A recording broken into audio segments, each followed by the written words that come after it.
আইপিএলের ইতিহাসে এক ইনিংসে সর্বোচ্চ ছক্কা হাঁকানো 5 ব্যাটার দেখে নিন। পঞ্চম অবস্থানে রয়েছেন এবি ডি ভিলিয়ার্স। 2017 সালে বেঙ্গালুরুর হয়ে গুজরাটের বিপক্ষে ডি ভিলিয়ার্স 12টি ছক্কা হাঁকিয়েছিলেন। চতুর্থ অবস্থানে রয়েছেন ক্রিস গেইল। 2015 সালে বেঙ্গালুরুর হয়ে পাঞ্জাবের বিপক্ষে গেইল 12টি ছক্কা হাঁকিয়েছিলেন। তৃতীয় অবস্থানে রয়েছেন ক্রিস গেইল। 2012 সালে বেঙ্গালুরুর হয়ে পাঞ্জাবের বিপক্ষে গেইল 13টি ছক্কা হাঁকিয়েছিলেন। দ্বিতীয় অবস্থানে রয়েছেন ব্রেন্ডন ম্যাককালাম। 2008 সালের আইপিএল আসরে কলকাতার হয়ে বেঙ্গালুরুর বিপক্ষে ম্যাককালাম 13টি ছক্কা হাঁকিয়েছিলেন।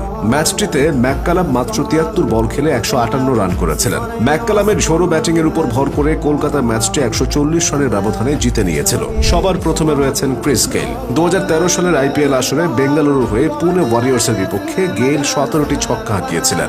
গেইল এই ম্যাচে মাত্র 66 বলে 30টি বাউন্ডারিতে 175 রান সংগ্রহ করেছিলেন। ম্যাচটি রয়্যাল চ্যালেঞ্জার্স বেঙ্গালুরু 130 রানের ব্যবধানে জিতে নিয়েছিল।